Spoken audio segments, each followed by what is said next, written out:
Artinya kalau saya mau sukses di bisnis, saya harus menguasai people skill ini.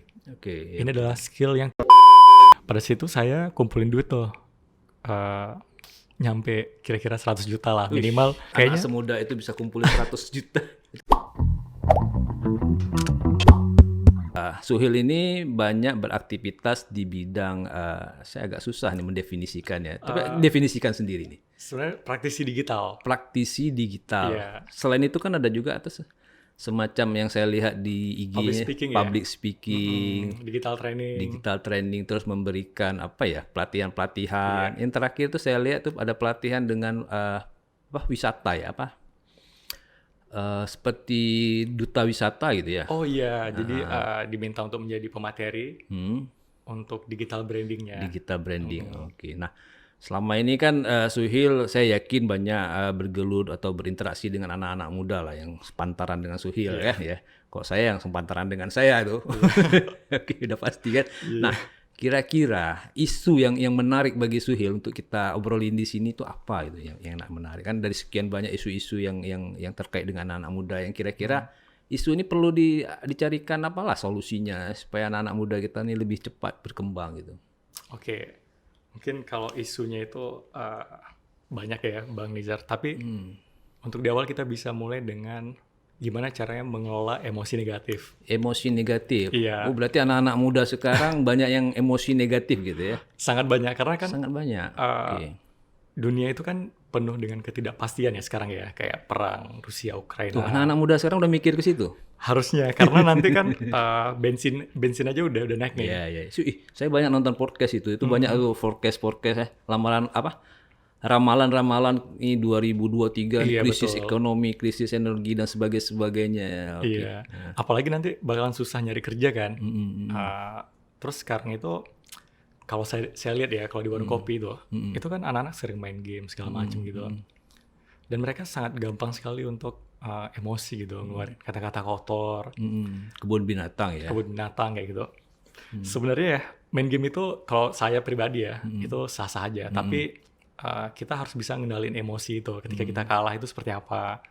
Terus ketika kalau Bang Nizar nanti ketemu di jalan itu, rasa-rasanya orang sekarang itu lebih cepat emosi tuh.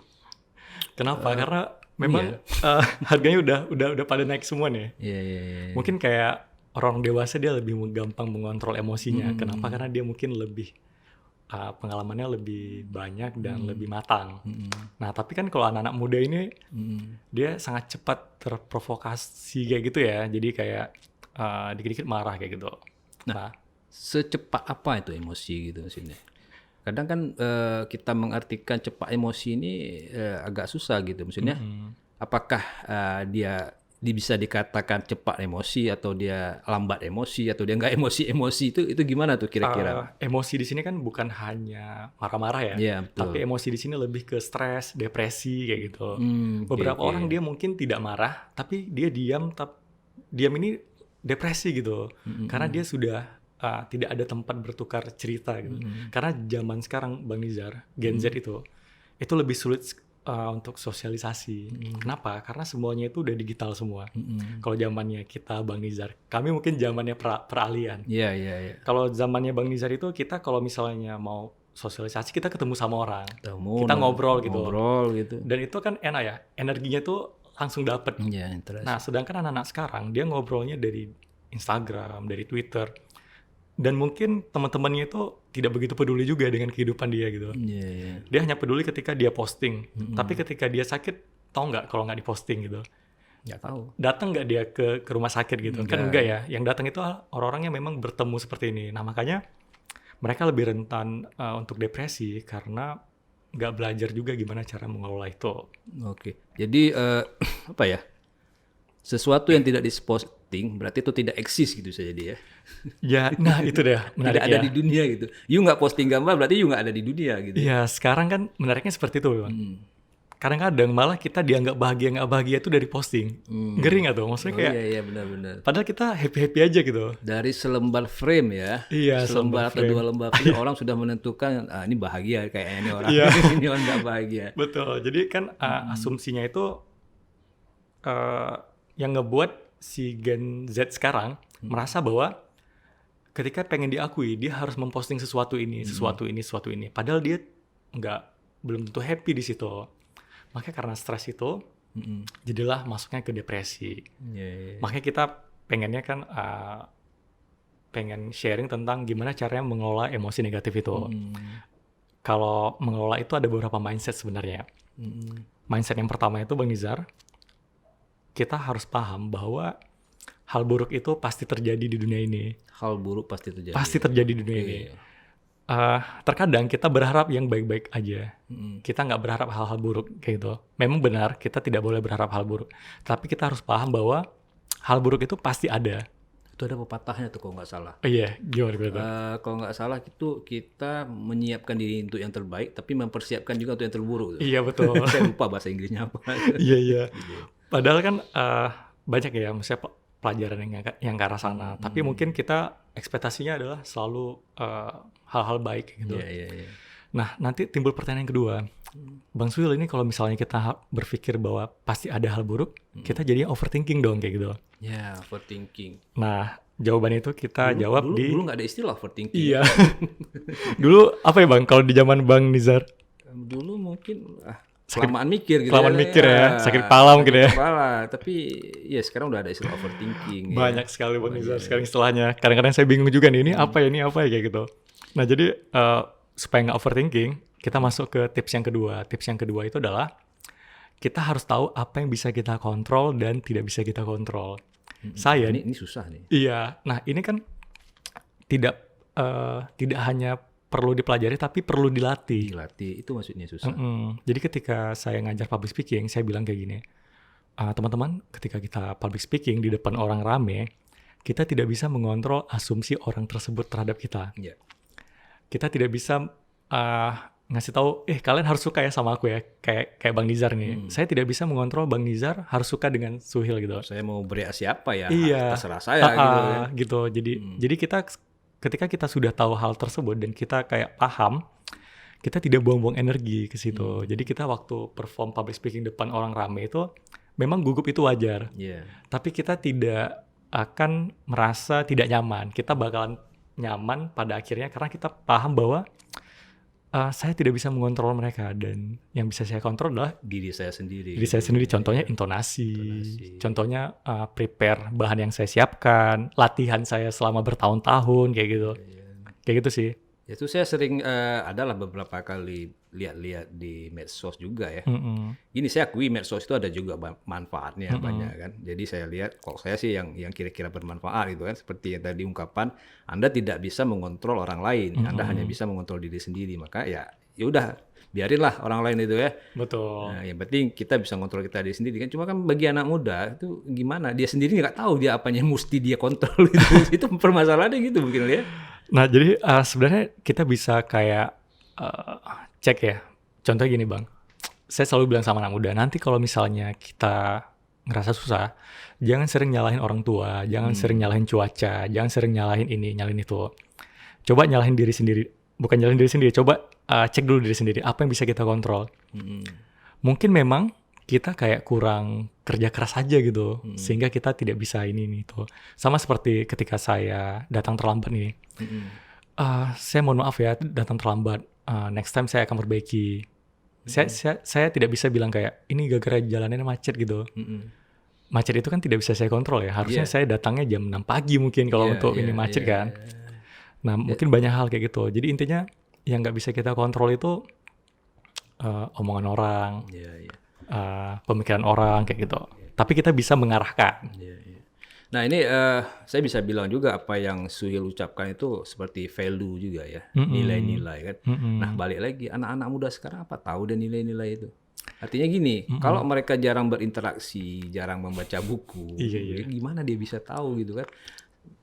Oke lah dia misalnya sekali-sekali ikut pelatihan ya, kayak Suhil adakan, itu kan di pelatihan tuh kadang-kadang kan apa ya, semu ya, sehari 2 hari itu kan nggak akan sulit betul, membentuk orang dalam sehari 2 hari. Nah di generasi kami ya walaupun nggak hebat-hebat kali juga gitu tapi kan kami sering nongkrong bareng nih, tidak ada HP, mau tidak mau kami harus terpaksa nih ngomong terus mendengarkan ya, ngomong mendengarkan kan.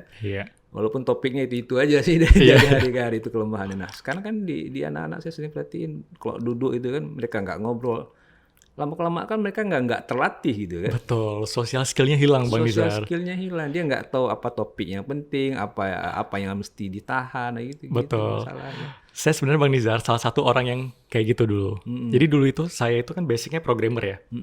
Saya Programmer nih orang-orang yang apa, nerd gitu ya. iya bikin-bikin aplikasi kayak Iya, gitu nggak? kan. Orang yang aneh biasanya. Iya, orang yang aneh.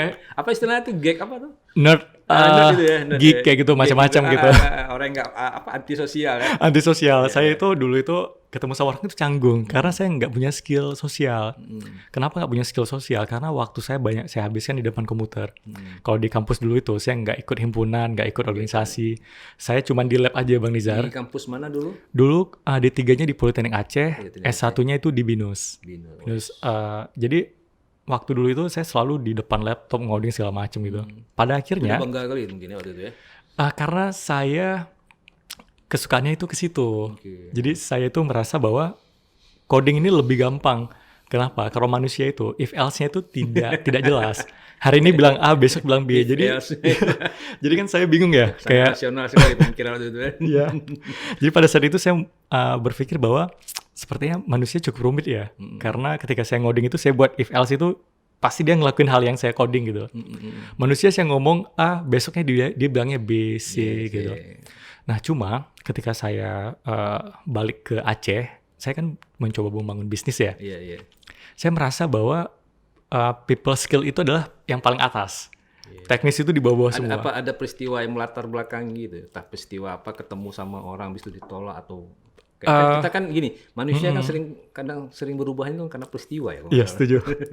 Jadi pada awalnya Bang Nizar saya dulu itu waktu kerja di Jakarta. Jadi sama seperti mungkin teman-teman yang lain, kita itu cukup apatis dengan Aceh. Iya. Kita merasa bahwa kalau pulang ke Aceh tidak ada industri yang menampung kita. Padahal itu pemikiran yang salah. Oke. Kita udah S1 nih, udah kuliah. Masa iya kita tidak menciptakan ekosistem itu? Harusnya kita yang menciptakan ekosistem itu. Idealnya gitulah. Idealnya seperti itu. Tapi kan tidak klise juga. Kita pulang dengan ilmu segala macam. Harus ada budget, harus ada uang gitu. Pada situ saya kumpulin duit tuh. Nyampe kira-kira 100 juta lah minimal. Banyak lah ya. Dari kerjaan saya di sana itu saya kumpulin segitu, saya ngiranya kayaknya anak semuda itu bisa kumpulin 100 juta. Itu kayak judul-judul di YouTube sekarang, Success Before 30. iya. Karena memang di sana selain kerja saya juga jualan aplikasi ke kos-kosan kayak gitu dan tempat lain gitu.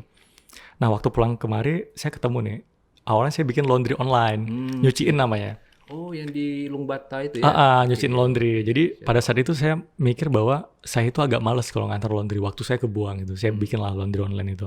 Saya mengira bahwa ketika bikin sistem yang bagus dengan SOP yang rapi itu bakalan aman.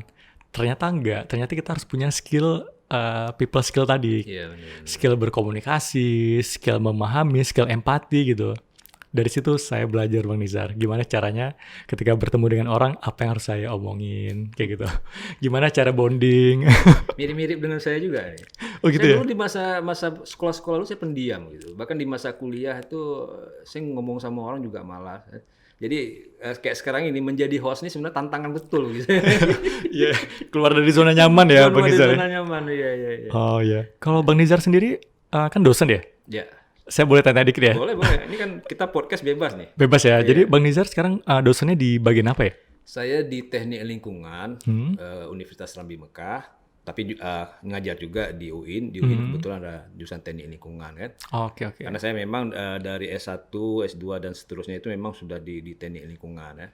Dulu juga saya berpikiran gini, saya nggak kurang mempertimbangkan sisi manusia itu kan. People skill-nya ya? People skill artinya kita kalau saya bisa menguasai teori-teori yang seperti ini saya nggak peduli yang lain dan misalnya di bidang lingkungan lah ya kan. Iya, betul. Kita kan dengan teknologi dulu kan suka mengandalkan teknologi itu kita menganggap semua persoalan lingkungan akan selesai.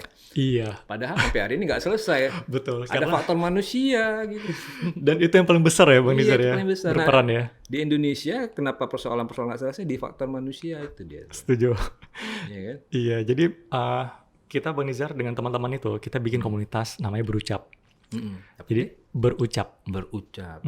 Berucap itu kita bikin rutin setiap Jumat sore di Simpang 5 Grocery. Nah, kita bikin anak-anak itu silakan open mic, maju ke depan. Ini kayak stand up juga bukan? Stand up kan Komedi ya. komedi ya. Oh ini bukan ya? Ini kita bilangnya latihan bicara. Oke. Nah, jadi teman-teman di sini itu rata-rata public speakingnya kan kayak takut ya. Hancur. Waduh, pokoknya takut, gugup segala macam kayak gitu. Nah, kita kasih wadah di mana teman-teman itu bisa melatih public speakingnya. Ternyata public speaking itu dia itu harus dilatih, bukan ikut pelatihan sekali habis itu pulang udah selesai gitu. Nah, jadi di Berucap itu kita beri 6 slot untuk teman-teman bahas. Dikasih waktu 5 menit, boleh bahas dari yang nggak penting sampai yang penting. Yang penting dia punya dapat jam terbang ya gitu. Jam terbang. Jadi kan itu rame-rame, itu kan ada coffee shopnya tuh, Bang Nizar. Di mana itu ya? Simpang 5 Grocery itu dekat Taman Sari. Oke, yang baru itu ya? Yang baru. Betul. Nah, itu kan rame orang ya. Iya. Jadi kita pengen melatih gimana caranya kita ngomong di depan orang asing juga, depan komunitas juga, menyampaikan informasi, gagasan, ide secara baik dan efektif. Karena kita boleh punya ide yang bagus, kita boleh punya skill yang bagus. Kalau nggak bisa komunikasi, kayaknya Orang sulit. nggak tahu ya. Iya. Ya kita merasa kita udah pinter nih, ngerti semuanya, ngerti fisika, kimia macam, tapi nggak ada yang pernah dengar keluar dari mulut kita. Orang nggak tahu Iya. jadinya ya. Ya tadi kembali apa tadi peristiwa yang mengubah tadi saya Oh iya. lupa. Jadi pada saat itu saya balik lagi ke Aceh dan ketemu kayak berbagai macam kendala. Balik lagi yang kayak Bang Nizar bilang, ternyata masalahnya bukan di teknologi, tapi di people-nya. Betul, ya. Jadi saya belajar, artinya kalau saya mau sukses di bisnis, saya harus menguasai people skill ini. Oke. Ini adalah skill yang tidak bisa digantikan oleh teknologi manapun. AI, algoritma, machine learning segala macam tidak akan bisa menggantikan. Itu hanya membantu aja ya. Membantu, tapi tidak akan bisa menggantikan ini. Jadi karena itu saya belajar public speaking awalnya dengan Bang Dosi. Oh tahu. Penyiar itu ya. Jadi Bang Dosi bikin kelas, saya daftar dengan istri saya. Nah, saya percaya kalau saya dan istri saya itu harus sama-sama bertumbuh. Tidak boleh cuma saya aja bertumbuh. Jadi kalau ada grow together ya. Iya. Kalau ada training saya pasti ayo ikut gitu supaya nanti kita sama-sama bertumbuh dan ngobrolnya nyambung. Nah, menarik juga ya. Saya nggak pernah ngajak istri. Mungkin itu salah saya. Nah, jadi karena itu sendiri repot memang. Iya kan? Misalnya Bang Nizar mikirnya udah gini-gini. Nah, istri kan harus menyamakan nih. Iya betul. Kayak gitu. Jadi saya harusnya sama. Jangan gitu. gapnya jauh gitu ya. Iya, nanti ngobrolnya udah nggak nyambung lagi. Udah umur 50 kan. Iya benar. Jadi bingung kita ngobrolnya kayak gitu. Akhirnya kita karena di rumah nggak nyambung, kita keluar cari yang nyambung. Iya, jadi harusnya kan ngobrolnya yang paling banyak itu sama istri ya, kayak gitu. Oke. Jadi setelah balik dari Jakarta, merintis bisnis, ketemu dengan orang-orang, terus muncullah kesadaran bahwa people ini menghadapi orang-orang itu penting ya. Iya, people skill itu yang paling penting. Skill itu penting. Nah, sejak itu public speaking Suhil berkembang. Iya, bisnis berkembang juga. Bisnis berkembang juga, sangat-sangat berkembang. Ketika kita bisa mengkomunikasikan brand kita, bisnis kita dengan baik, bisnis kita juga ikut berkembang kayak gitu. Dan kita jadi banyak relasi kan, karena setiap kali ketemu kayak Bang Nizar nih, ngobrol kita juga sesuai kayak gitu. Tidak kayak terlalu tinggi, tidak terlalu rendah. Kalau saya belajar komunikasi itu Bang Nizar, komunikasi itu dari bahasa Latin kalau salah saya nama. Itu komunis, artinya sama. Sama. Artinya ketika kita ngobrol sama orang, kita harus samain. Iya benar. Kalau misalnya kita ngobrol sama Bang Nizar, saya harus paksain harus samain. Kalau ngobrol sama anak SD, saya harus turunin ke bawah kayak gitu. Iya benar. Nah itu dia ya, kadang-kadang kita harus milih-milih teman juga kan. Setuju. Bukan dalam rangka kita rasis, cuma itu tadi kalau ngobrol yang nggak nyambung ngapain? Iya, jadi dan repot ya. Betul. Nah, memilih teman juga menarik ya. Beberapa orang dia merasa bahwa sudah nyaman dengan teman ini, tetapi tidak berkembang. Nah, itu dia akan menyesal di usia tua. Di kemudian hari. Karena dia masih punya waktu dan tenaga dan otaknya dia masih maksimal Bang Nizar ketika dia umur muda, tapi dia dipakai untuk hal-hal yang tidak maksimal kayak gitu. Jadi saya di masa saya itu dulu, kami sering di dogma, di doktrin. Kalian kalau berteman jangan pilih-pilih gitu. Nah, tapi sialnya kita berteman dengan yang itu aja. Kan milih juga sebenarnya itu kan. Iya betul. Seharusnya kalau kita memang ngikutin jangan pilih-pilih berteman, kita berteman dengan siapa aja kan, dengan orang-orang yang high class, dengan orang yang lebih pinter, yang macam-macam ya kan. Wawasan pun lebih bertambah ya. Nah, saya bisa bilang saya mengalami percepatan wawasan ini ketika corona lah. Oh gitu ya. Iya. Ketika corona kan kita kan banyak waktu luang nih, nggak kerja, nggak kantor. Iya betul. Jadi saya nonton lah podcast yang bagus-bagus gitu lah kan. Dari situ wah iya juga nih, benar juga gitu lah kan. Nemuin banyak istilah, nemuin wawasannya nambah ya. Istilah circle, pilihlah circle yang benar gitu. Iya betul. Terus ada yang insecure tadi, overthinking. Macam-macam ya. Oh iya, kembali ke orang-orang muda tadi. Tadi sebelum kita mulai kan Suhil ada cerita tentang insecure di kalangan anak muda ya. Iya. Itu yang Suhil temukan gimana tuh bentuk insecure dari anak-anak muda kita? Karena sekarang itu kan anak muda itu bebannya sangat besar. Kenapa? Karena kalau zaman kita dulu Bang Nizar, kita cuma tahu satu teman sekolah aja yang udah sukses, yang udah ini, yang udah itu. Kalau sekarang itu banyak sekali kayak umur 20 tahun udah dapat 1 M. Jadi kan informasi-informasi itu kan yang ngebuat anak-anak sekarang itu kayak waduh aku insecure nih, aku kayaknya jadi beban keluarga nih gitu. Karena dulu kita paling dibanding-bandingin sama satu kampung atau tetangga. Kalau sekarang kan kita dibanding-bandinginnya itu anak-anak sekarang ya, dibandingin itu sama satu Indonesia. Satu Indonesia. Contohnya dia buka story aja, story Instagram itu, dia nggak story orang. Udah liburan kemari, udah umroh, udah ini, kan dia makin berat bebannya kan. Iya. Makanya saya bilang kayak, kalian kalau emang ngerasa cepat stres, coba usahakan jangan terlalu sering buka story. Boleh main Instagram, tapi jangan sering buka story. Nanti takutnya kalian membandingkan diri kalian sama teman kalian itu. Makanya dia itu makin stres. Karena kan sekarang tolak ukurnya adalah semuanya uang. Harus dapat sekian miliar dari umur sekian-sekian gitu. Padahal setiap orang kan punya proses ya Bang Nizar. Iya, betul. Nah jadi teman-teman Gen Z ini sekarang insecure-nya di situ. Gitu, bahkan ada yang depresi. Karena dia merasa bahwa umur dia itu harus dapat 1 M. Umur dia itu harus dapat 100 juta kayak gitu. Suhil pernah ini menangani anak-anak muda yang depresi atau berteman lah gitu. Sering ketemu sama yang depresi, tapi Suhil tidak punya keahlian untuk mengobati itu. Apa istilahnya, bukan konsulat psikiater, psikolog kayak gitu. Sekedar berteman ya. Sekedar berteman. Hal yang paling parah mereka lakukan apa tuh kalau orang anak-anak muda sekarang yang depresi, insecure gitu. Nah gini, kalau di luar negeri ya mungkin mereka tuh kan langkah terakhirnya kan bunuh diri ya. Betul. Nah, di kita ada nggak seperti itu? Nah ternyata Bang Nizar ada ternyata kayak gitu. Ya. Saya nggak sekali 2 kali ketemu sama teman-teman yang pengen bunuh diri gitu. Kalau kita ngelihatnya kayaknya kok bunuh diri ya, kok ini ya segala macam. Tapi kalau kita kembali lagi ke perspektifnya dia, kita hidup di dunianya dia, itu tekanannya itu sangat berat sebenarnya. Kalau zaman kita dulu, kita santai sekali. Tekanan itu paling sama anak tetangga aja. Benar. Paling satu kampung kayak gitu. Sekarang ngeliat Instagram nanti dibanding-bandingi sama mungkin ibunya segala macam gitu. Bahkan mungkin ada beberapa orang yang dia itu depresi ke bawah dari hormonnya ternyata. Hormon dari tubuhnya itu ngebuat dia itu cepat depresi. Ya, ini mungkin kaitan dengan makanan juga ya. Iya. Hari ini kan makanan kan aneh-aneh, tidak sehat. Itu kan mempengaruhi fisiologi tubuh mungkin gitu. Betul. Ya kan. Misalnya gini lah, minuman boba, teh itu kan gulanya tinggi. Saya pernah baca itu gula itu menyebabkan orang-orang jadi depresi gitu. Iya. Gitu ya. Saya rasa itu salah satunya juga Bang Nizar dengan makanan-makanan yang itu ya. Kalau Bang Nizar dulu kayaknya dulu kita bukan nggak suka. Pertama nggak ada duit tuh beli. Yang kedua ada duit juga nggak ada yang jual kan. Iya betul. Nah, jadi kalau di zaman kita dulu minuman yang ngetop-ngetop tuh apa ya? Kayak Coca-Cola ya. Coca-Cola, Fanta, Sprite. Oh iya, kayaknya cuma itu aja ya kayaknya. Teh botol apalagi. Teh botol. Itu kan untuk ukuran kita yang remaja waktu itu, wah ini mahal nih. Iya. Minumnya kalau nggak hari raya nggak terminum. Iya. Dulu di zaman Bang Nizar pernah nggak beli Coca-Cola tuh kayak setengah-setengah kayak gitu? Jarang saya beli. Jadi di zaman saya SD dulu itu kita beli Coca-Cola itu belinya per setengah botol, per seperempat botol, saking mahalnya tuh. Pandai yang jualnya ya, dibuat eceran. Eceran kayak gitu. Nah makanya anak-anak sekarang itu rentan stres gara-gara itu Bang Nizar. Mungkin rentan depresi gitu. Nah kita sebagai orang-orang yang mungkin tidak merasakan hal itu, mungkin bisa coba belajar gimana caranya kita lebih empati dengan hal itu.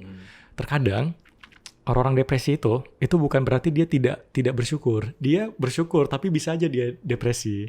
Karena bawaan tubuh yang tadi Bang Nizar, Iya itu tadi. cepat depresi itu. Gimana? Sesuatu dari dalam tubuh kan agak susah mengendalikan ya. Betul. Oke, nah ini menarik tadi nih pernyataan Suhil bahwa kita harus empati. Nah, ini kan saya kan dosen nih. Saya kadang-kadang menemui anak-anak yang aneh-aneh lah, nih, gitu ya. Parah-parah. Parah aneh lah gitu. Ini mudah-mudahan mahasiswa saya nggak marah. Nah, itu empati apa yang bisa saya berikan gitu? Karena begini, kalau bahasa awamnya, ini makin dikasih hati makin ngelunjak nih. Betul. Nah, itu gimana tuh kira-kira? Kalau dari subjektif saya Bang Nizar ya, kita tetap harus membatasi bahwa ada orang yang bisa kita tolong, ada yang nggak bisa. Kayak gitu. Nah, empati ini kita berikan ke orang-orang yang memang dia itu ada potensi untuk kita ubah. Kita lihat kayaknya anak ini sebenarnya oke potensinya, tapi karena circle dia aja nih, karena teman-teman dia aja, makanya dia seperti ini aneh gitu. Jadi kita coba pisahkan dulu nih, yang kira-kira terlalu parah geser dulu, yang kira-kira bisa diobati geser dulu kayak gitu. Jadi kita berikan sesuai dengan segmennya masing-masing. Ya sih. Kedengaran mudah tapi ya agak-agak susah juga. Sangat sulit Bang Nizar. Itu try error gitu ya. Benar-benar try error. Karena ini ya saya sering gitu. Misalnya kita kasih kemudahan nih. Ya, nanti anak-anak minta, Pak kita masuk jam segini aja Pak. Oke silakan. Ya. Terus nanti minggu depan permintaannya tuh makin meningkat gitu. Wah, Pak, kami nggak bisa nih Pak. Kita ganti hari lain aja. Jadi wah ini gimana ini kan? Itu betul, juga misalnya ada tugas kan. Itu makin kita membuat fleksibel itu makin fleksibel. Betul. Ya cocok lah dengan pepatah tadi, ini makin dikasih hati makin ngelunjak. Ini anak-anak gimana caranya? Iya. Nah, saya juga pernah tanya sama mentor saya kan, gimana nih Bang kalau misalnya gini-gini kasusnya kayak gitu. Memang Bang Nizar, kita harus, walaupun kita fleksibel, kita harus bikin basic rules namanya. Basic rule. Basic rules itu kayak Bang Nizar nih. Mungkin saya izin ngasih sharing-sharing ya. Ya, nggak apa-apa. Jadi kayak Bang Nizar sebelum mengajar itu, Bang Nizar tulis dulu basic rules-nya. Bang Nizar itu pengen diperlakukan seperti apa. Saya memang fleksibel, tapi gini. Jadi Bang Nizar tulis itu semua selengkap mungkin. Kayak term and condition, kayak di apps, kayak gitu kan. Nah, jadi kirim dulu ke mahasiswa, biar mahasiswa tahu dulu nih, oh ternyata Pak Nizar ini seperti ini dia. Batasannya seperti ini. Jadi saya tidak boleh melewati ini, kayak gitu. Nah, mungkin dengan hal-hal seperti itu bisa memperjelas maksudnya kita kayak gitu. Dengan basic rules dan culture kita. Jadi nah itu culture ini susah nih. Contoh culture masuk telat ya. Iya, memang. Saya nggak bilang mahasiswa, dosen juga gitu. Iya, betul.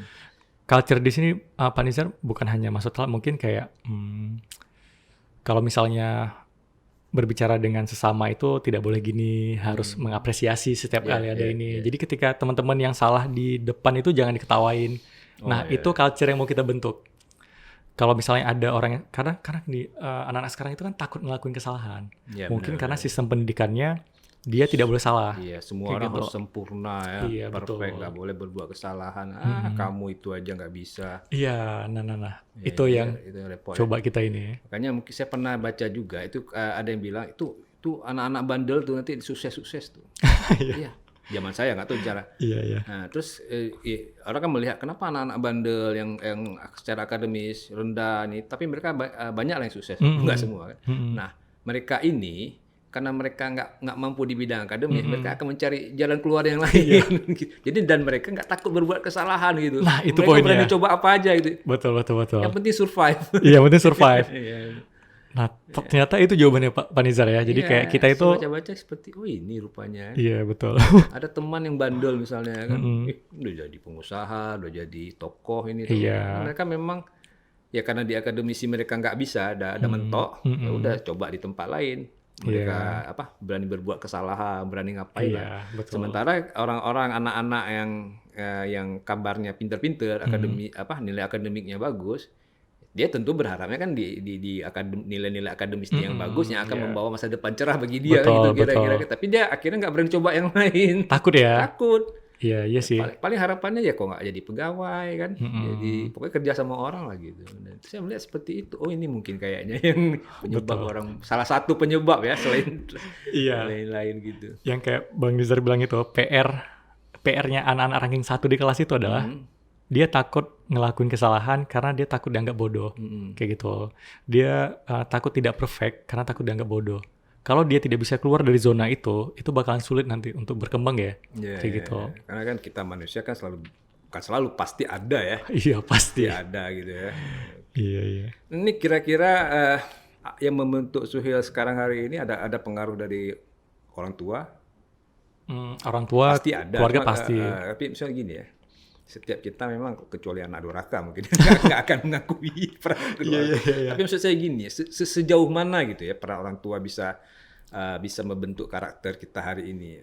Kalau ya kalau kita bilang standarnya orang tua ya pasti begitu kan, suruh anaknya salah, suruh belajar, suruh kan ya kayaknya standar sih itu. Iya. Tapi saya ingin lihat ada sesuatu yang lain gitu dari orang tua yang Oke. membuat kita lebih wah gitu. Iya. Misalnya nih saya nih ya, dulu almarhum bapak saya asal pulang sholat subuh dia suka membaca kitab terus dia tulis ulang zaman dulu kan. Nah, karena setiap hari saya lihat itu selama bertahun-tahun itu memancing saya juga melakukan hal yang sama dulu. Oh iya, karena udah ada contohnya ya. Dari contoh. Iya. Mungkin di keluarga Suhil juga ada sesuatu yang menginspirasi dan saya yakin pasti ada gitu ya. Iya. Nah ini mungkin tidak populer ya, tapi sebenarnya Bang Nizar ketika kita berbisnis, ketika kita ngelakuin hal-hal besar, saya percaya bahwa itu berkat doa orang tua, terutama ibu dan ayah gitu ya. Jadi kebetulan ayah udah nggak ada lagi gitu, tinggal ibu ini. Jadi saya percaya bahwa ketika saya hubungannya sama ibu itu baik, udah pasti apa yang saya lakukan itu lancar, kayak gitu. Makanya saya merasa ketika teman-teman di sini mau buka bisnis, pastikan cek dulu hubungannya sama ibu. Bagus nggak?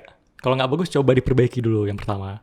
Walaupun kita merasa bahwa orang tua kita kok ngatur-ngatur segala macam, itu mungkin kita bisa pahami bahwa background-nya mereka, cara mereka dibesarkan seperti itu. Kita tidak bisa mengubah itu.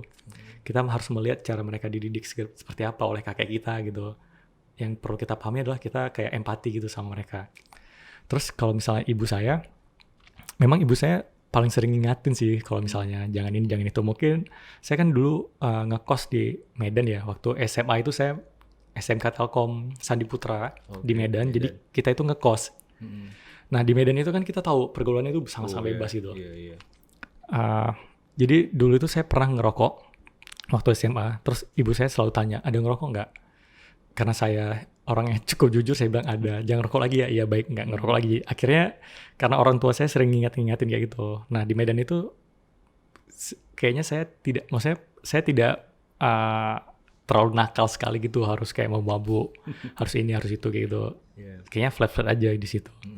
Itu saya rasa karena orang tua saya sangat peduli, sering hubungi, sering ngingatin segala macam kayak gitu.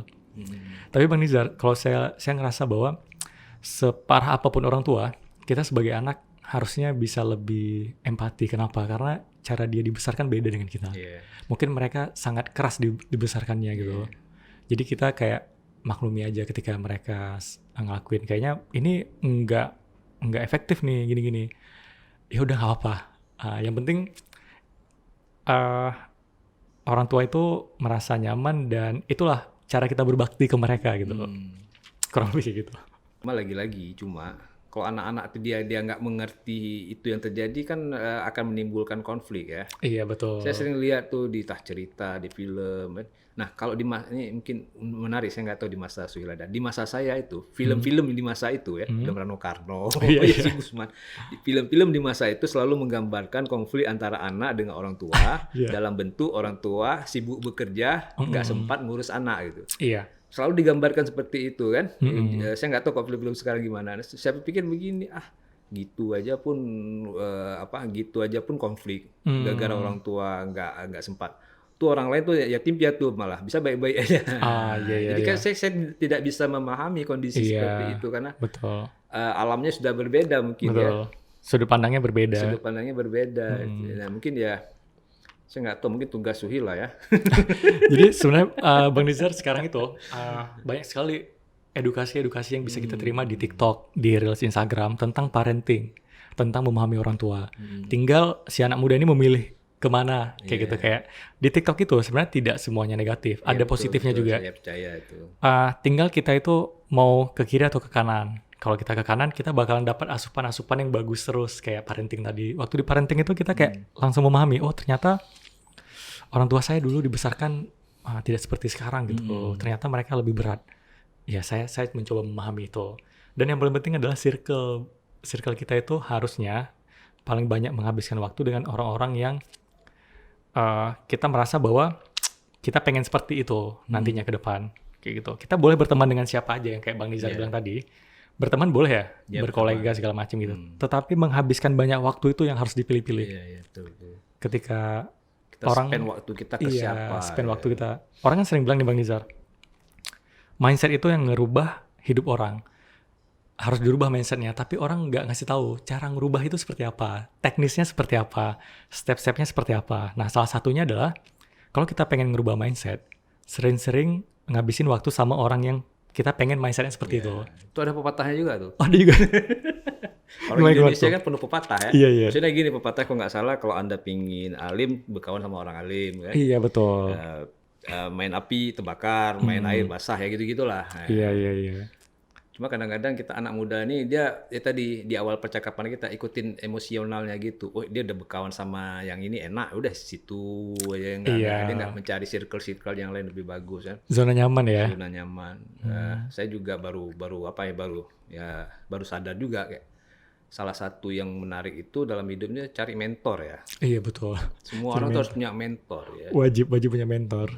Artinya orang yang secara informal yang bisa membimbing kita lah kan. Iya, tidak hanya di agama tetapi di mentor kehidupan juga. Iya, betul, mentor kehidupan. Kalau di agama gampang ya Bang, kita ke masjid aja dengerin. Iya, banyak ustaz-ustaz itu udah ada banyak kan. Tapi kalau yang mentor kehidupan kan, yang bilang ini jangan, ini bisa, based on pengalaman dia gitu. Iya, kan. betul. Menarik ini percakapan, panjang sekali nanti ya. Dan bahkan Bang Nizar, mentor saya itu nggak cuma yang di atas umur saya, tapi di bawah juga ada kayak gitu. Artinya dia udah mengalami di masa itu, dan saya nanti jalannya tinggal gampang aja. Karena udah dikasih tuh belok kiri ya, belok kanan ya kayak gitu. Kita mentor dengan orang yang sudah berpengalaman kan. Iya, nggak betul. mestinya lebih tua, tapi dia sudah menjalani. Nah, saya mungkin ini terakhir lah ya. Saya juga saya coba mentorin orang gitu kan, yang lebih junior. Tapi seringnya mereka itu punya kekeh lah kalau bahasanya, kekeh dengan pendapatnya sendiri gitu. Jadi saya berpikir, aduh nih anak nanti ngulang-ngulangi kesalahan yang sama dengan kita gitu ya. Artinya kita butuh waktu untuk bertahun-tahun hingga sampai ke titik ini. Dengan kita mentorin orang kan, kita harap dia nggak perlu bertahun-tahun lagi kan. Betul. Kita bisa membuat short gitu ya. Iya. Seperti itulah kira-kira cita-cita mulia kita. Ya. Iya, betul. Misalnya gini nih, kita kan saya mau bilang misalnya ada anak muda lah, Pak, saya pinginnya gini. Nah, kita kan sudah pengalaman nih, sudah tahu kira-kira triknya bagaimana. Iya, nah, betul. Kita kasih tahu, kalau kamu mau ini, coba ke sini. Tapi Pak, ini kayaknya gini. Nah, dibantah lagi. Apalagi sekarang kan ada kebebasan pendapat yang lebih luas kan. Iya. Nah, apalagi ada pendapat lu belum tentu benar deh, walaupun saya lebih muda. Nah, kadang-kadang bagi saya agak ribet juga nih sama anak muda ini. Mungkin Bang Nizar kan, mungkin saya izin saran sedikit ya. Nggak apa-apa. Jadi mungkin Bang Nizar bisa mulai dengan pilihan. Kamu bebas memilih, tapi nanti hasilnya seperti ini. Yeah. Nah, mau pilih yang mana terserah kamu. Jadi kita tidak ada beban lagi untuk mengharuskan mereka memilih kanan atau kiri kayak gitu. Kita cukup bilang aja kayak gitu. Karena saya beberapa yang saya jumpai mentor saya, awalnya saya berpikir bakalan diarahin kayak gitu. Ternyata mentor saya bilang kayak gini. Jadi Suhil, kalau misalnya Suhil pilih kayak gini bisnis, Suhil bakalan dapat gini-gini. Tapi waktunya gini-gini. Tapi kalau Suhil fokus ke kantor, Suhil dapatnya gini-gini. Nah, sekarang pilihan Suhil mau yang mana? Tapi Suhil udah tahu nih, kalau ini dapat ini, kalau ini dapat ini, kayak gitu. Kalau kayak Bang Nizar tadi, Bang Nizar bebasin aja dia memilih.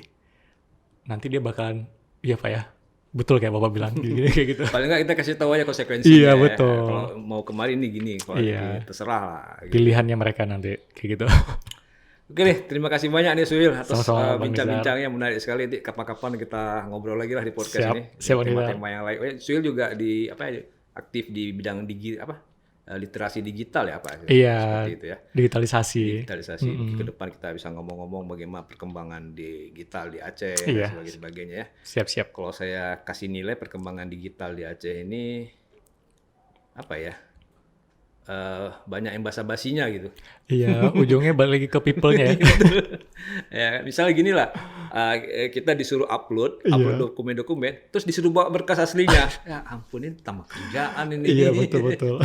Oke, rekan Sago Edi, terima kasih sudah menyaksikan kami. Sampai ketemu lagi di lain waktu. Wassalamualaikum warahmatullahi wabarakatuh.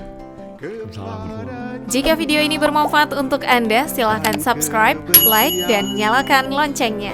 Biarlah aku menjadi muridmu, sang pelajar kehidupan.